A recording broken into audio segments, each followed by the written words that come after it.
Va ora in onda Giallo Radio Club, racconti noir dal passato e dal presente, scritto e condotto da Laura Marinaro.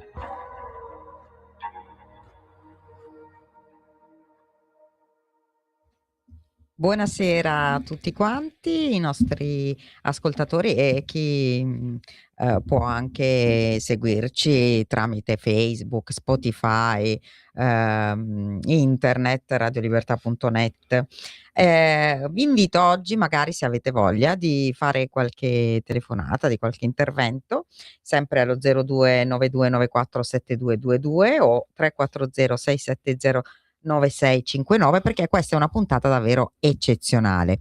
Allora, prima di tutto facciamo un punto velocissimo sulla novità di Garlasco, proprio perché non possiamo non parlarne, tanto più che il 17 sarà proprio il giorno prima dell'incidente probatorio e noi saremo in onda. E poi abbiamo qui ospite dal vivo un artista, Sergio Brambillasca. Benvenuto. Ciao Sergio. Laura, grazie. Che ci parlerà, cioè, perché oggi vogliamo disquisire un po' di, visto che ci avviciniamo al Natale, magari facciamo qualche puntata un po' più leggera, tra virgolette, ma mica tanto, di arte e crime e crimine, anche perché anche questo c'entra in un certo senso con Garlasco. Prima, innanzitutto ringrazio la nostra mitica regista Natalia Scalatelli, qui in regia, e poi facciamo due chiacchiere proprio sul punto, sul DNA, che anche quello, Sergio, il DNA ha no? Un disegno molto bello, Sì, in no? Molto effetti, immaginifico. sì, è vero, sì, sì. Magari dopo ne parliamo. Va bene. Se riusciamo, Natalia, magari facciamo vedere un'immagine del DNA. Allora, parliamo un attimo di questo benedetto DNA o aplotipo Y, come vogliamo chiamarlo, trovato sulle unghie di Chiara già nel 2007, ma forse non valorizzato, forse non comparato nel modo giusto, forse, anzi sicuramente non quantificato, e quindi questo DNA che oggi, dopo 18 anni, ci restituisce una comparazione che ci dà una compatibilità fortemente alta o molto forte con la linea patrilineare di Andrea Sempi, attuale indagato per l'omicidio di Garlasco. Ne parliamo con Emanuele Sant'Andrea, un genetista e analista investigativo. Benvenuto Emanuele. Ciao Laura, Ciao. Buongiorno a te e a tutti i tuoi ascoltatori. Ecco, allora Emanuele, cosa ci puoi dire della bellezza dell'immagine tridimensionale del DNA? Allora, io non vedo che cosa state proiettando. No, vabbè, comunque, la classica doppia elica, no? Che Certo, facciamo vedere a certo. scuola anche ai ragazzi. Certo, quella torna sempre utile. Mm. E cosa vuoi sapere di Garlasco? Ecco, di Garlasco. Allora, ovviamente sappiamo, Emanuele non è consulente di parte, quindi assolutamente esterno, No. però sicuramente è uno studioso della materia. Lui ha potuto studiare tutte le consulenze di parte dei vari periodi, insomma, perché ce ne sono state tante, e poi l'ultima, la perizia del perito appunto nominato dal GIP Garlaschelli, Denise Albani, che ha un po', possiamo dire che ha un po' riassunto tutte quelle che erano le precedenti consulenze, soprattutto quella di Linarello Previdere per la procura, Ricci e Rever per la difesa Stasi. Certo. Certo, lei ha fatto una perizia molto bella, molto lunga e molto dettagliata, perché è andata poi a ricostruire un po' tutto il percorso che hanno seguito le analisi genetiche condotte a partire, diciamo, dal 16 agosto 2007 con Iris. con la tamponatura durante l'autopsia da parte di Ballardini, perché poi è quello il primo momento. Un po' critico. Sì, un po' critico perché già quello arriva tardivo. Però all'epoca noi non lo sapevamo, nel 2007 non avevamo i dati della letteratura che abbiamo oggi. Certo. Dunque, perché questo DNA, cioè questo aplotipo Y, è così importante anche se non è un profilo genetico completo? Allora, io ce l'ho proprio qua davanti. L'aplotipo Y428 ottenuto dalla mano destra di Chiara, sì. ecco, per Da semplificare 2 un dita, po'. giusto? Dunque, sulla mano destra noi abbiamo l'Y428 è ricavato da un dito, ma non sappiamo quale. Ok. Sì, perché hanno fatto un po' un mischiotto, no? Li hanno messi tutte nella stessa provetta. Sì, perché diciamo che la numerazione da 1 a 5 non è significativa, sì, non è identificativa del primo dito, del secondo dito sì, e così via. È arbitraria. Ok. Però ecco, ogni mano ha regalato un aplotipo, 428 a destra e 429 a sinistra, che sono abbastanza carini, abbastanza completi.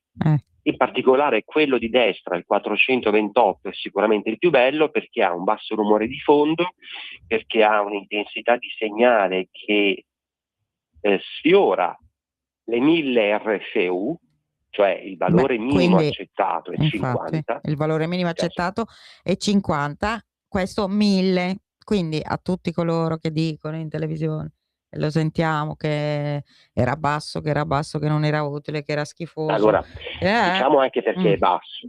È basso perché la letteratura oggi ci svela che il DNA subungueale, dopo un'aggressione, ha immediatamente allo scratch un dosaggio, un quantitativo che oscilla tra il picogrammo fino ai 451 picogrammi per unghia, però questo valore decresce rapidamente nelle prime 24 ore. Quindi attardarmi 3 giorni a fare il prelievo è una cosa che si faceva, diciamo, negli anni 90. Nel 2007 questa era un'attività che, se fosse stata fatta subito sulla scena del crimine, avremmo avuto un risultato più alto.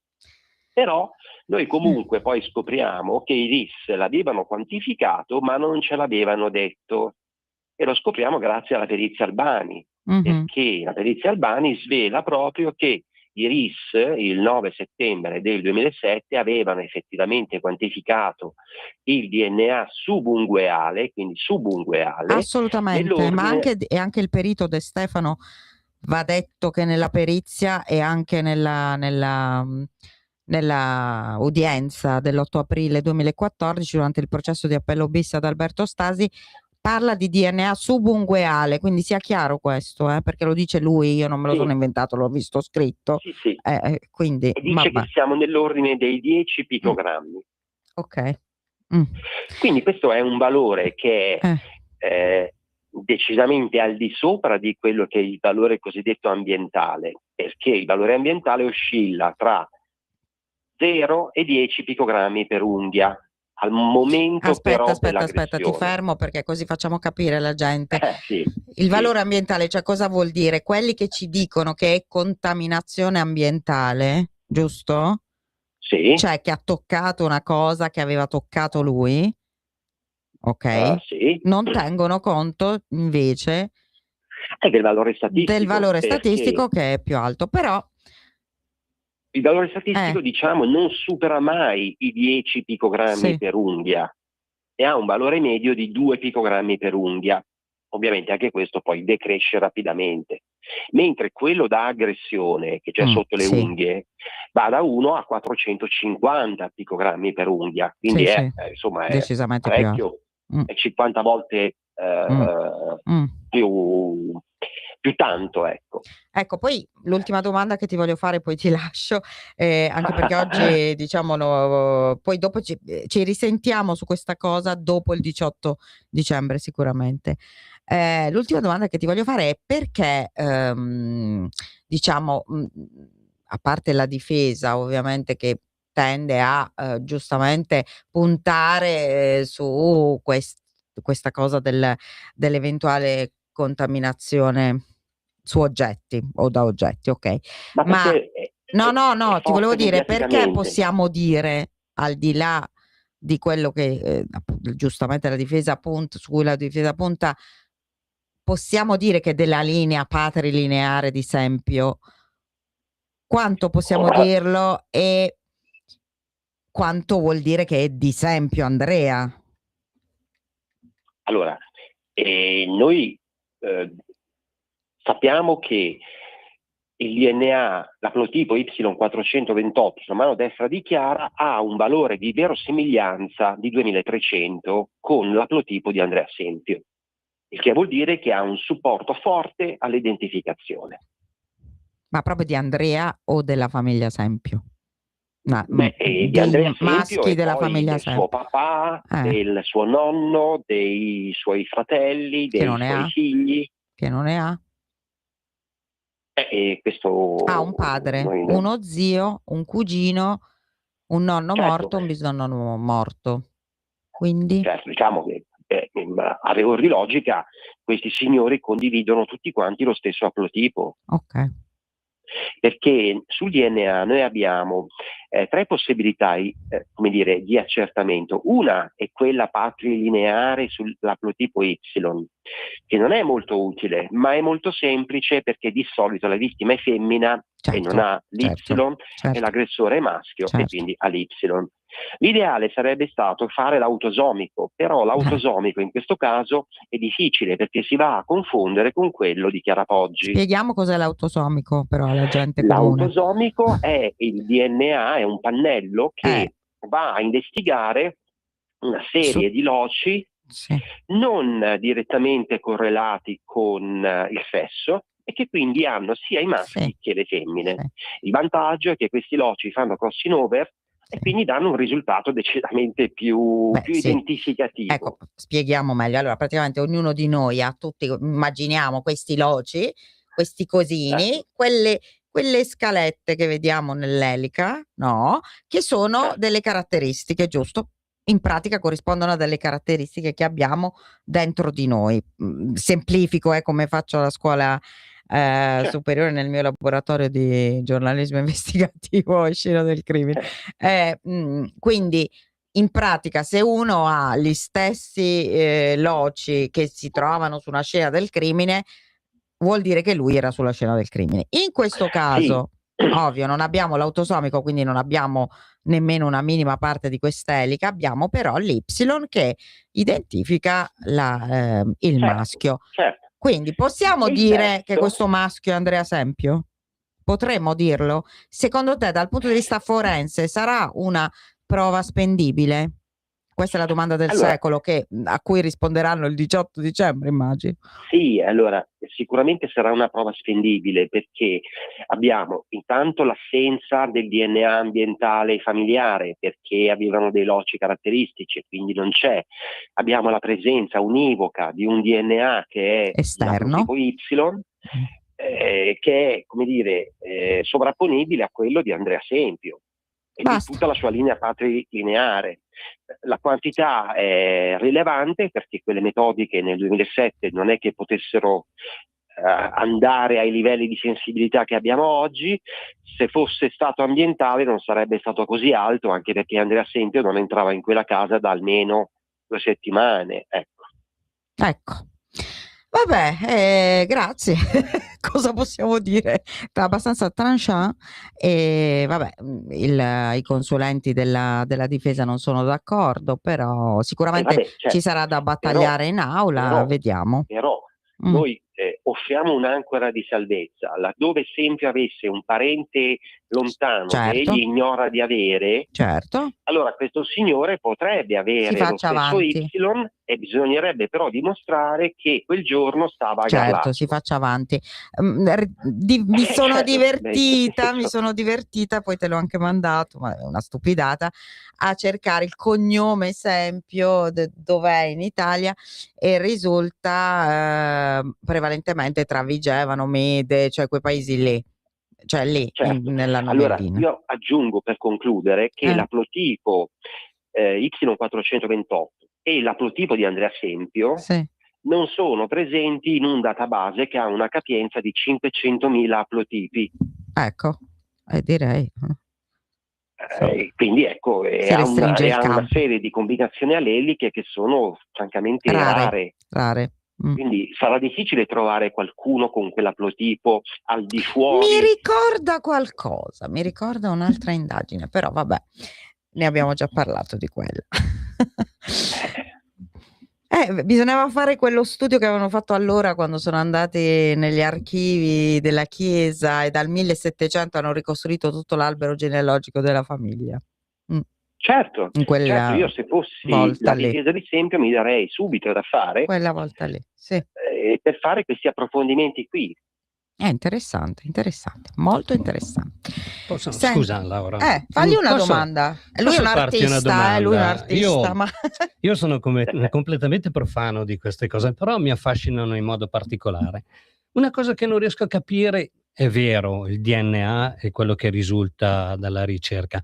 Il tempo, secondo me è importante, tempo. Come fai a identificare questa cosa? Allora, noi abbiamo la letteratura che ci indica il tempo di degradazione del DNA subungueale. Che era quello che dicevi prima, se non mi sbaglio, perfetto.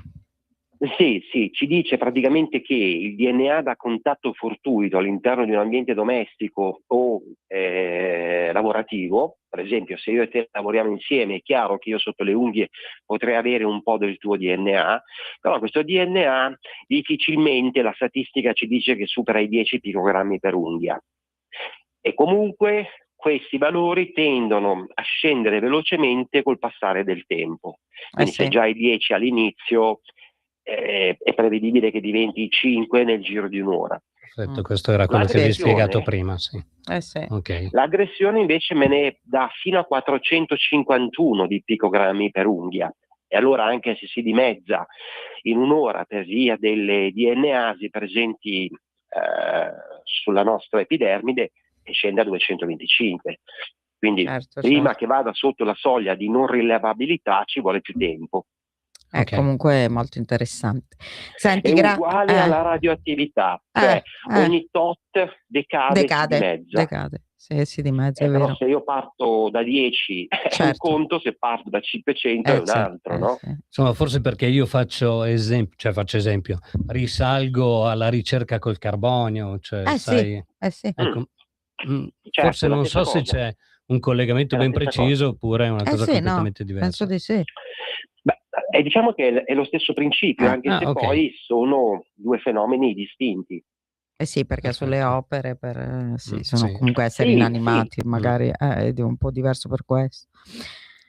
Va bene, senti Emanuele, se vuoi rimani con noi ad ascoltare, perché adesso parliamo un po' di arte e crimine, come quanto il crimine è entrato nell'arte, nella storia dell'arte, e perché poi Sergio è un artista, anzi ti invito ad andare al Tribunale di Milano, nella hall, quella dove c'è la Corte d'Appello, proprio l'aula della Corte d'Assise, l'aula magna. Ecco, lì c'è una mostra di opere che ha realizzato proprio Sergio Brambillasca per Unione Nazionale Vittime, e ogni opera ricorda un fatto di cronaca incredibile, ovviamente letto da parte delle vittime. Sono molto molto particolari e vi invito ad andare a vederla fino al 20 dicembre nella hall del Tribunale di Milano. Anzi, vi invito tutti perché ci andrò anch'io. Fino al 20 dicembre. Sì. Grazie.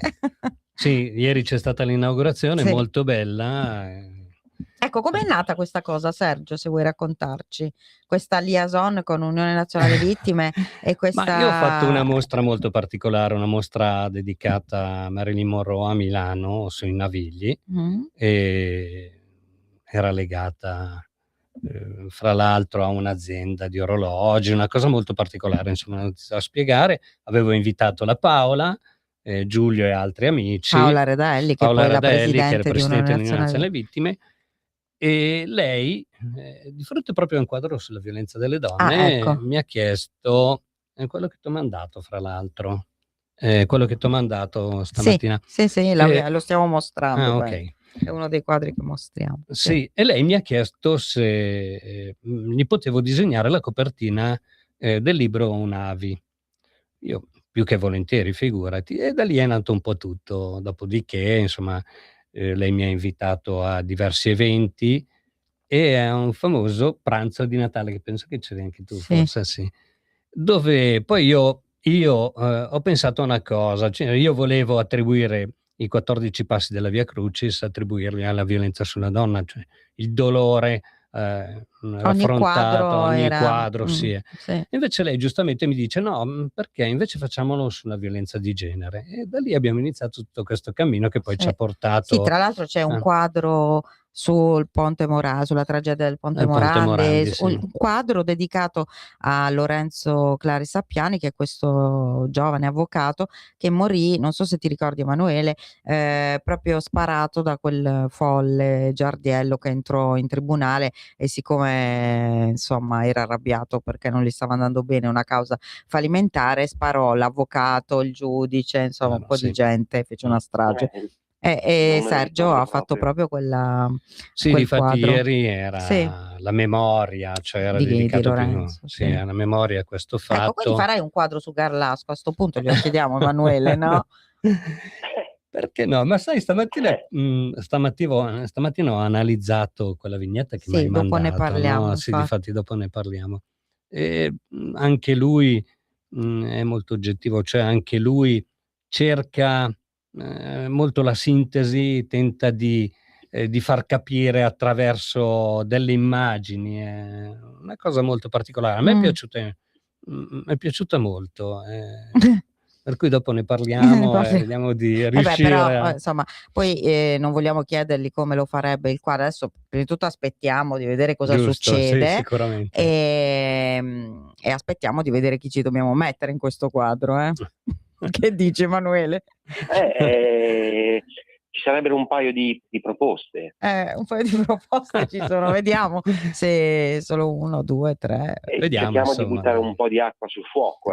Sì, bene. Un po' di satira. Vabbè, ci sta anche quello. Sì. Nel caso si chiamano poi anche i pompieri, se proprio va tutto a fuoco. Ecco, vabbè, stendiamo un velo pietoso su questa battuta.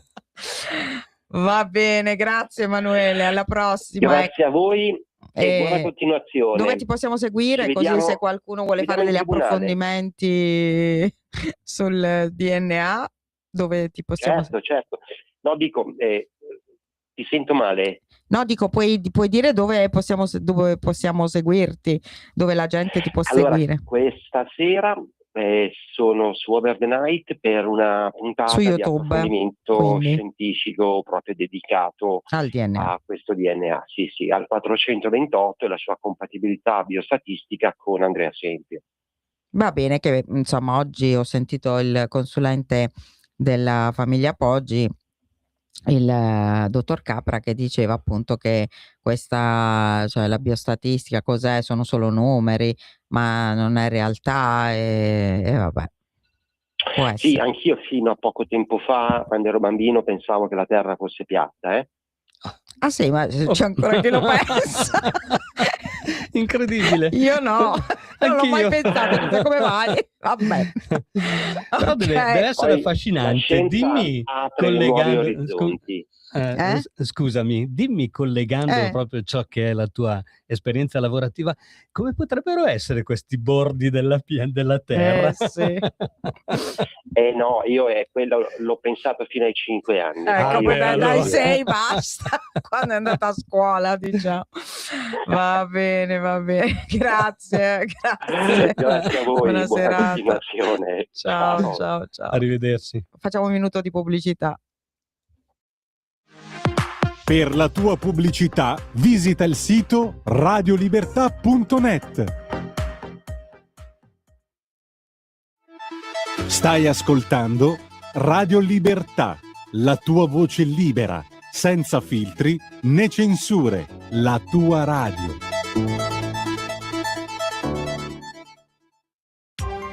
Coming Soon Radio, quotidiano di informazione cinematografica. Coming Soon Radio, quotidiano di informazione cinematografica. Il 20 novembre 1945 iniziò il processo che cambiò la storia. Costringerò Goering a testimoniare. Un duello psicologico senza eguali. Con il premio Oscar Russell Crowe. Nessuno è mai riuscito a battermi. E il premio Oscar Rami Malek. Lei è molto sicuro di sé. Norimberga, dal 18 dicembre al cinema. Dove eravamo rimasti? Lupin III torna al cinema. Adesso sì che si ragiona. Quel tipo è solamente un ladro. Ehi, così mi offendi. Non avete ancora visto il vero Lupin. Sarò io a catturarti. Provaci, se ci riesci. Lupin! Lupin the Third the Movie, la stirpe immortale, dall'11 dicembre al cinema. Avete ascoltato Coming Soon Radio, quotidiano di informazione cinematografica.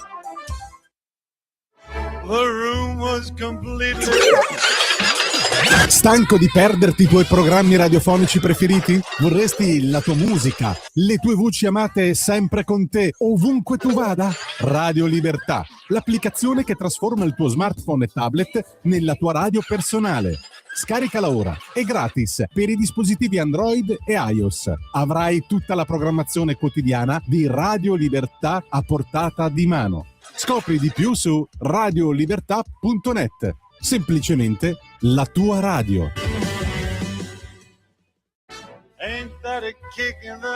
Ascolta i tuoi programmi preferiti, le notizie, la musica che ami e non solo. Con l'app di Radio Libertà puoi interagire con i conduttori, anche quando sei in movimento. Non aspettare, cerca Radio Libertà nello store del tuo smartphone o tablet e scarica l'app gratuitamente. Radio Libertà, tutta la radio con te. Scopri di più su radiolibertà.net. Semplicemente la tua radio. Stai ascoltando Radio Libertà, la tua voce libera, senza filtri né censura. La tua radio.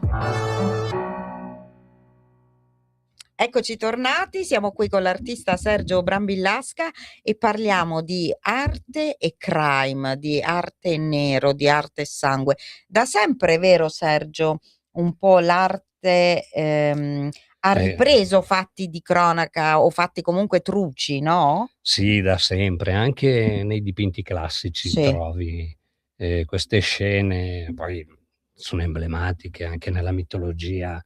Si rappresenta sempre questi fatti crudi. Anche il grande Caravaggio ha rappresentato. Beh, Caravaggio pure, lui li faceva pure i fatti crudi. Sì, è vero. Quello che sappiamo, no? Le vediamo qui delle immagini di Caravaggio. Che bello, comunque. È fantastico. Caravaggio io lo amo. Anch'io tantissimo, ma io amo anche il Goya, a dirti la verità. Che non è tanto diverso da Caravaggio, no, nel 1808 quando ha fatto ad esempio la fucilazione, o piuttosto vero. Quando ha fatto Saturno che divora i suoi figli. Saturno che divora i suoi figli è molto forte come dipinto. Beh, già anche Saturno che divora i suoi figli, certo, insomma, è già forte. Già il titolo l'argomento. È importante come argomento, è forte. Ecco, lo vedete. Però, sai, qui ora. Se tu ti ricordi, molti fatti di cronaca quando ci sono i femminicidi, poi non ci sono solamente i femminicidi, perché poi anche il padre magari si rivolge verso i figli, uccide anche i figli. O la madre. Questo, anche la madre, è vero. E questo è proprio l'esempio tipico di Saturno divora i propri figli. Cioè, io mi ricordo che poi nel 2018 avevo fatto questa mostra con Paolo Levi, dove in uno dei disegni, lui in fianco aveva fatto una delle sue liriche che erano inedite, e proprio in quella mostra lì le ha pubblicate. Avevo fatto proprio la figura del Goya, cioè il profilo che rappresentava il Goya, e tutti questi che attraversavano il mare, queste persone che scappano dalle guerre, dalla Siria, che approdano da noi, e tante barche affondano. E proprio era questo senso di questo Goya che, perché noi siamo fondamentalmente figli del mondo, siamo tutti, e allora questo profilo che inghiottiva tutti questi personaggi, per cui nella storia tutti gli artisti hanno rappresentato, si sono confrontati, specialmente con la guerra tantissimi, Picasso, il Guernica, oltre ad essere bellissimo è anche molto rappresentativo, esprime molto dolore, la forza e tanti altri artisti. E ti volevo parlare in Sì. particolare di un artista che è un artista tedesco. Negli anni '20 in Germania c'era un po' la rivoluzione di questo dell'arte, un po' perché si capiva che, insomma, l'aria non era più quella di prima, non esisteva più la tranquillità, erano usciti dalla prima guerra mondiale. Cioè gli artisti si trasformano, sentono il dover mettere su tela o mettere su foglio qualcosa che sia di Scusa, protesta, qualcosa forse di ecco, forte. forse che, diciamo, quando c'è una grande crisi, sociale, politica, l'arte si esprime al meglio? Può essere? Sì, sì, si esprime sempre al meglio Mh. l'arte. È proprio, ma ti dico la verità, cioè quando tu senti il dolore, cioè quando il dolore hai voglia di esprimerlo e lo metti su foglio, su tela, è il momento in cui crei l'opera più bella, l'opera più Ma sentita, sai l'opera che più forte. l'ho detto anche Claudio Baglioni, adesso non ridete, però cioè Claudio Baglioni una volta in un'intervista ha detto che le canzoni più belle le venivano, vabbè, magari a molti non piacciono, però a quelle a cui piacciono, le venivano nella cameretta scrostata, sfigata, così. Cioè non Sì. in un posto bello che dici: "Oddio che bel posto, mi viene No, perché l'ispirazione", no. sai, cioè, Eh, mhmm, io dico che quando sei in un posto bello che ti crea gioia, mh, cioè è difficile che vai a pensare a qualcosa di sì. forte, qualcosa che tu hai dentro. Cioè, io ti spiego, ad esempio, io quando sento che devo dipingere è come se sento un dolore, qualcosa che devo tirar fuori. Ah, Cioè è proprio una giusto, cosa. anch'io quando scrivo. Perfetto, Non e la allora sì, cronaca, quando okay, scri perfetto. quando scrivo altro. Quando La scrivi cronaca altro, no, vero? diciamo Sì. che lì proprio il dolore, purtroppo lo Okay. devo raccontare. Perfetto. E allora senti proprio questa cosa qua e hai bisogno, necessità di tirarla fuori, ecco. E allora in quei momenti non piacevoli, secondo il mio punto di vista tiri fuori il E migliore, cioè quindi il torniamo meglio.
un'arte, Sì, è però vero. ovviamente la fotografia di cronaca, cioè immaginiamo la fotografia che fa sulla scena del crimine anche Ok. un poliziotto, non so, di una vittima, ecco.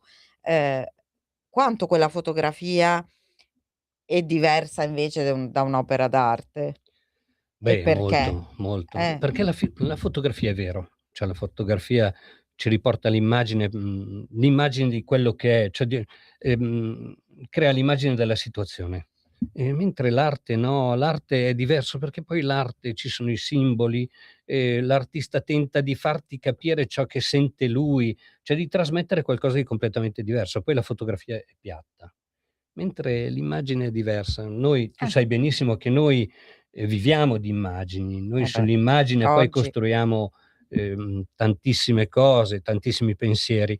Di conseguenza l'immagine arriva specialmente su un dipinto, quello che potrebbe essere un disegno, arriva subito. Se tu metti in fianco un disegno e lo stesso disegno però in opera d'arte, cioè sull'opera d'arte cominci a costruire, cioè le linee, la forma che ha dato l'artista, come ha disegnato, ipotesi sul il confronto fra 2 immagini, 2 ritratti, come ha disegnato i capelli, come lui ha pensato di vedere questo ritratto, perché non tutti i ritratti poi sono perfettamente Beh, identici, non certo, parliamo di certo. iperrealismo, cioè, parliamo di arte. L'iperrealismo io lo ritengo un esercizio, cioè è una bravura assoluta, però è un esercizio. Mentre l'artista Deve deve interpretare, non deve interpretare, copiare. sì, Sì. difatti. E per cui difatti se tu vedi anche io ritorno a Picasso perché non perché Picasso, ma perché Picasso lo conoscono in molti, Sì. no, se tu guardi le sue immagini nel periodo del cubismo, dove lui tenta di raffigurare la quarta dimensione, vedi come si muove, questa figura, queste immagini come si muovono. Ecco, per cui, cioè, quando guardi un quadro, quando guardi un disegno, entri subito, cioè, cerchi quello che l'artista ha voluto dare, ha Mh-mh. voluto dirti anche. Ho capito. E quindi riguardo alle, tavole che possiamo vedere in questa mostra, ripeto, fino al 20 dicembre, al Tribunale di Milano nella hall, diciamo, quella proprio quando entrate da Corso di Porta Vittoria, la grande hall Sì, la prima grande dell'Aula sì, sì, Magna, okay. lì c'è questa mostra, appunto si chiama, "Sui passi della violenza", e Sergio ha ritratto dei fatti di cronaca veri, veri Sì, e veri, sì, propri, sì, sì. Sì. vari, no, Sì, anche. vari, da Palagonia al Ecco, come hai tribunale a piuttosto fatto? Cioè come hai fatto a ritrarre, facciamo un esempio, non lo so, l'uccisione della signora, quella di di Ro? Ro? Ah, okay, sì.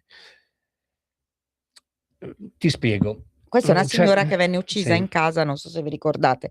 Io me ne ero occupata perché Mh. allora lavoravo in un giornale locale, ehm, venne uccisa, mentre era in casa, una pensionata, praticamente da un conoscente, che voleva rapinarla. Giusto, Però, sì. cioè, fu comunque un delitto molto efferato. Peraltro ci fu un periodo in cui non si capiva bene chi fosse stato, perché ovviamente lei aveva aperto al suo assassino e quindi si pensava che fosse una persona, Un conosciuta, conoscente, sì. particolarmente conosciuta. In realtà era, sì, un conoscente, ma non è che era, un amante, un amico. Quindi vedete come tante volte, ci facciamo anche dei preconcetti su questi dati, però vabbè, questa è un'altra storia. E poi alla fine lo trovarono, lo arrestarono, è stato condannato e tutto, Giusto. Ecco, come hai fatto a rendere la crudezza? Perché, fu molto efferato quel delitto. Sì. Mi spiace che non c'è il Non c'è qui quadro, non ho l'immagine. non Vabbè, c'è basta andare quell'immagine, a però vederlo sì, lì, okay. lo andremo a vedere. Sai, io ho sempre detto che questa mostra, questi 14 quadri per me è stato un momento spirituale. Ti dico la verità, certi disegni mi uscivano di getto e quando un disegno ti esce di getto senza doverlo pensare, io dico che non lo so, forse non sei nemmeno tu che lo cioè, io ho sempre pensato che, in quel Ci momento, fosse la brava, Oh ecco, tu mamma che mia, allora incredibile, sì, molto sì, sì, interessante. sì. Avete capito? Cioè ci fosse la vittima che guidasse la tua mano. Fai conto che io tutti questi disegni li ho sempre fatti durante la sera, cioè quando c'era il buio e l'assoluto silenzio. Difatti, se ti ricordi, io dico sempre quando sono in mostra o quando facciamo la conferenza stampa che il primo disegno, quello dove c'è il volto della morte, mi ha intimorito talmente tanto che a un certo punto ho telefonato a Paola. Tu stesso non riuscivi? Non riuscivo ad andare avanti, credimi. E ho telefonato a Paola dicendogli: guarda Paola, sentimi, io non ce la faccio. Poi vabbè, sai com'è Paola, la conosci benissimo, per cui ti convince. No, ma hai fatto bene. E sono andato avanti, però credimi, cioè riuscire a disegnarli, cioè io ho preso il foglio, ho pensato ma neanche una frazione di secondo e ho disegnato. Vabbè, io se prendo il foglio mi metto a disegnare, sì, però, Laura, uno scarabocchio. Sai che ci sono stati, io ho fatto questi 14 disegni, però ti dico la verità, su un paio o 3 io non sapevo neanche cosa era successo. Credimi Laura, non ti dico una cosa, è stata solamente la Paola che mi ha dato 2 indicazioni e basta. Cioè questa cosa, per quello che questa cosa qua ha sconvolto tanto anche a me. Però molto. Questo la dice lunga su cos'è l'arte, no? Sì. E quindi la differenza, ecco, Sì. E cosa può aver animato anche questi grandi artisti della storia, vero. no? Sì. Io ritorno sempre su Picasso. Prova a pensare a Picasso che ha messo insieme tutte queste grandi figure per dire quello che lui voleva dire. Cioè, il pensare, cioè tu lui a crei Guernica non è un'immagine. che c'è stato. No, per non cui, c'è stato, no. eppure Però gli avevano commissionato, doveva fare per forza questo. se vedete il quadro sembra di stare lì in quel momento. Sì. Per cui è una cosa molto spirituale, l'arte in sé è molto spirituale. Anche le fucilazioni di Goya, che anche a me mi hanno colpito anche molto. Quello mi hanno colpito, sì, parecchio, anche quello, perché le potete vedere al Prado, mi sembra a Madrid, e comunque in tutti i libri di storia dell'arte c'è quel quadro lì, perché allora si usava a fucilare i dissidenti politici di spalle in ginocchio, no? È proprio quell'immagine è pazzesca, quell'immagine è pazzesca. lì, però dà l'idea della sofferenza. È vero, dà parecchio l'idea della sofferenza. Il titolo del mio quadro riferito al Tribunale di Milano è proprio La negligenza ha fucilato 3 uomini. Cioè, è come, vedi, è come se questo personaggio è entrato nel tribunale e loro erano 3 inginocchiati con la pistola e li ha fucilati. Cioè, la stessa cosa, un'esecuzione, è stata un'esecuzione vera e propria. Poi è vero, la negligenza, cioè dovevano passare sotto il metal detector, poi non si capisce bene ancora oggi, non si è ancora capito cosa sia successo. Però comunque è negligenza. Però è successo. È successo, è vero, è successo. E questa cosa qua, vedi, il fatto, poi anche io, cioè l'idea di mettere questi, per me, mettere questi grandi profili che rientrano in un mio pensiero particolare, per cui che esprimono un giudizio, cioè questa bandiera dove all'interno, bandiera dell'Italia, dove all'interno ci sono questi profili che si voltano, cioè si voltano e guardano di là e hanno la benda sugli occhi, vuol dire che la giustizia non c'è. In quel momento lì la giustizia è mancata. Cioè in un ambiente così come il tribunale, dove doveva essere per forza sorvegliata in modo assoluto proprio, ecco, mancava. Molto bello, questa idea del... Quindi anche tu ti rifai anche ai classici, ovviamente, no? Quando... Sì, mi rifaccio ai classici, a me l'arte classica piace, cioè io nel 600, 700, le opere dei grandi maestri sono, anche perché raccontano le opere dei grandi maestri, non sono, sai, io ho sempre considerato e dico sempre una cosa, che in età matura un artista non si deve limitare a disegnare la sedia, rappresentata la sedia, ma deve raccontare raccontare anche qualcosa, denunciare, no? Anche denunciare, sì. Certo, l'arte è sempre stata una denuncia. Fra l'altro adesso non mi ricordo il nome, però c'è una bravissima artista siriana che lei attraverso i suoi dipinti ha fatto anche una mostra, mi sembra a Milano, qui intorno, adesso non mi ricordo, che attraverso i suoi dipinti denunciava la soppressione del proprio popolo. Ecco, vedi, Interessante. Sì. Sono tutte queste cose qua, cioè l'arte deve fare questo, l'arte serve per questo, noi siamo al servizio, perché dobbiamo denunciare, a volte dire ciò che va bene e ciò che non va bene. Ecco, Ecco, veniamo a questo disegno che vabbè è un'arte un po' particolare perché non so se è un graffito, è un disegno di dici qualcosa dell'autore, ecco, ma l'autore è uno spagnolo. Io ho guardato stamattina, fra l'altro è molto bravo, cioè lui certo. sì, è molto simbolico perché per dire ciò che vuole ha bisogno proprio dei simboli, ha bisogno di... Allora ecco, questo Okay. è un disegno, Perfetto. vedete, non so se è un disegno, è un acquarello, che cos'è? Si Laura, non capisce? puoi metterlo su questo schermo? Per piacere, non riesci? Non lo vedi tu lì? Faccio un po' fatica. Vabbè, comunque. No, qui no. Ecco. Allora, questo disegno o Sì. questa immagine venne postata da Andrea Sempio il giorno dopo della condanna di Alberto Stasi del 2014. La frase in francese che pronuncia questa donna è l'essenziale invisibile agli occhi, che è una frase del Piccolo Principe di Antoine de Saint-Exupéry, e del Piccolo Principe si notano alcuni simboli, no? La volpe, il serpente, Sì, è vero, l'elefante che mangia il serpente, ecco. Ecco, Raccontaci che cosa racconta questo quadro così. Beh, innanzitutto lui che disegna lei è molto importante, cioè questa è lei che si volta, come dicono tutti, ma in effetti lei vede qualcun altro. Sì, sì, anche secondo me. Lei vede qualcun altro, probabilmente lui vuol dire lei vede l'assassino. Ah, okay. Secondo il mio punto di vista, è come lo leggo io. Beh, la volpe è la furbizia. Come potrebbe essere questo assassino così furbo che riesce a entrare e a oggi non far scoprire ciò che ha fatto, ecco. Oh, grazie. Ecco, ora lo vediamo. Allora, un tatuaggio anche Sì. Non sappiamo se è un uomo o una donna, questo che disegna. No, è un uomo. È un uomo. Secondo me è lui. È proprio l'artista che È l'artista riprende. con un tatuaggio di donna, anche lì. Sì, è vero. Poi, ecco, un altro simbolo che secondo me arriva sono, se tu ci fai caso, le 2 stelle. Perché 2 stelle? Perché in quella sera erano in 2 in casa. Ah, 2 stelle, Secondo non il ci mio avevo mai punto di fatto vista, caso.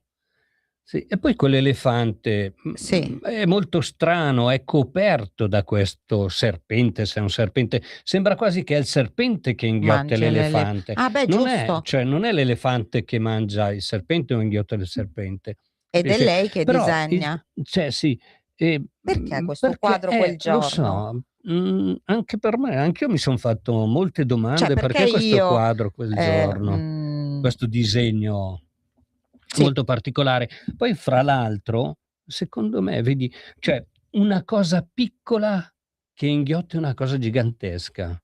È una Okay. cosa gigantesca quello che è successo. Io lo interpreto così, ecco. Per cui e anche se tu osservi, lui dice: "Sta esplodendo", perché quell'uomo sopra sembrerebbe una mina, è qualcosa che sta esplodendo. Dove dice lì, sì. Sembrerebbe una mina, vedi? Sì. Ecco, per cui è un qualcosa che sta esplodendo sopra quell'uomo lì, che giustamente è solo rappresentato come figura, come contorno, no? Cioè, secondo te è possibile che chi ha scelto quest'immagine possa sapere, oppure l'ha fatto a caso, oppure perché avrebbe dovuto scegliere questa Beh, immagine per allora, commentare quello che è che successo? erano in 2 in casa è palese. Erano in 2, era lei e l'assassino, okay, questo è palese.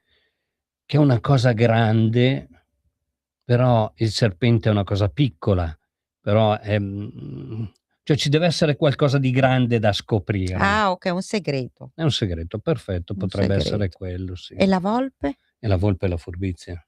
Questo uomo che è entrato probabilmente è talmente tanto furbo che ancora oggi, ci poniamo delle domande.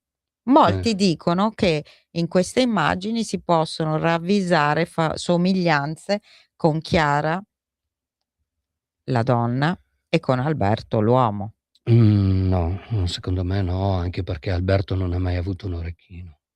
Cioè è vero, e nemmeno un tatuaggio. Perfetto, per cui chi l'ha detto non so, probabilmente non Questo l'ha è vero. visto, non ha guardato bene.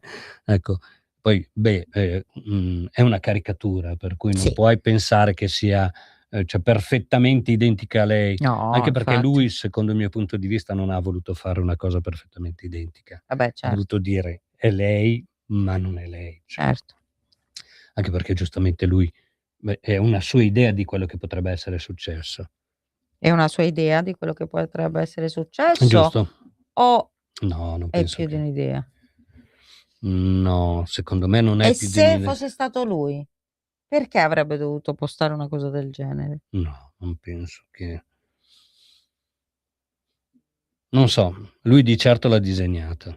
No, lui l'ha postata, non l'ha L'ha cioè postata, però lui vedi che la disegna. sopra c'ha disegnato.